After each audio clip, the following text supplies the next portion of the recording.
Surtout une grande question, est-ce que Fabien Barthez allait être au stade de la Beaujoire? Il n'était pas là et surtout, est-il nantais? À 23h13, on se retourne vers le président du Football Club de Nantes qui nous avait promis d'être là après le match face au Mans. Merci président. Alors Fabien, a-t-il signé enfin à Nantes? Signé, non, mais c'est une chose qui va se faire dans les prochains jours.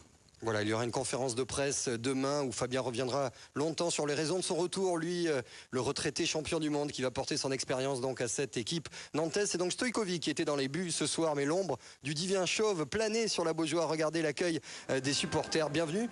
Fabien, il y a une petite faute d'orthographe, mais c'est pas grave. Il y a beaucoup de sourires. Il y a de la concentration pour Georgeo. C'était peut-être, on le saura plus tard, son dernier match à la tête du Football Club de Nantes. Mais en tout cas, il est l'homme de la situation actuellement et de ce Football Club de Nantes qui a besoin de marquer, dit-il. Ce déclic qui va peut-être venir. On joue depuis un quart d'heure avec ce centre de Payet pour la volée d'Emers Faye. On vous le dit tout de suite, il a été énorme, Emers Faye, comme l'ensemble du milieu de terrain nantais. Ce soir, en fait, Bordeaux à 25 minutes, difficile, gêné par l'enthousiasme des Canaries. Et regardez cette image qu'on vous a gardée, c'est cette sortie décidée de Stojkovic, lui aussi certainement galvanisé par l'annonce de l'arrivée de Barthez, bien au-dessus de Gérald Cid et des Nantais qui gagnent les duels, qui dominent cette première mi-temps avec toujours cet homme, Dimitri Payet. On va en reparler, à peine 20 ans. Et regardez cette vista, le ballon pour Claudio Kéchirou. C'est quasiment le bis repetita de l'action qui avait failli amener en toute fin de rencontre ici même le but face au Mans, l'ouverture de Payet et derrière le pied gauche de Kéchirou. Il marque but sur but à l'entraînement, ça ne vient toujours pas, ça va venir tôt ou tard. Et enfin les Nantais qui font beaucoup d'efforts, peut-être un petit peu trop, parce que la fin de cette première mi-temps elle est pour les Bordelais. Le centre est de Jurietti, Rio Mabouba, le contrôle, la frappe en rupture et l'envolée de qui? Eh bien de Vladi Stojkovic, qui rappelle qu'il était un excellent gardien dans la sélection de Serbie-Monténégro. C'est pas une erreur de casting, il est arrivé peut-être au plus mauvais moment dans cette équipe nantaise. Regardez, toute la maison jaune est là, Robert Budzinski, tous les anciens nantais font corps. Le challenge va être difficile à se maintenir cette saison. Le championnat est d'un bon niveau et ce sont les Bordelais en deuxième mi-temps qui sont les premiers en action. Jean-Claude Dercheville, le meilleur buteur face à Cheto.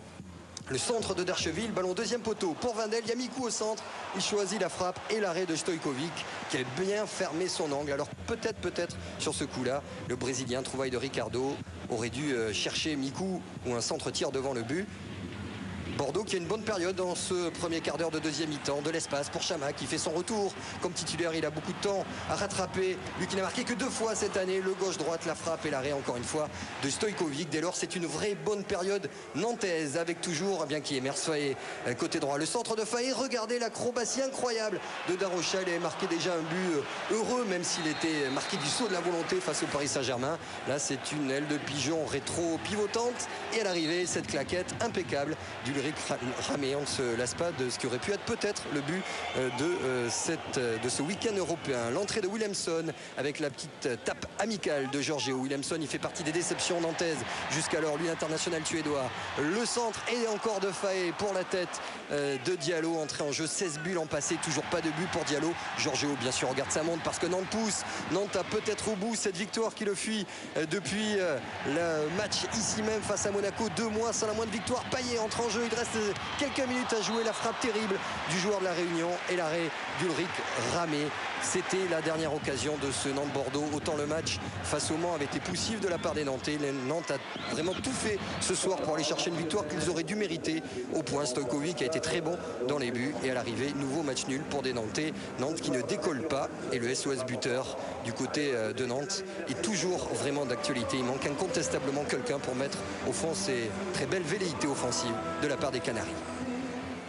Il manque un buteur et Stojkovic très bon dans les buts pour faire face à la bande de Ricardo qui est maintenant devant la presse, l'entraîneur des Girondins de Bordeaux. On va retourner à Nantes tout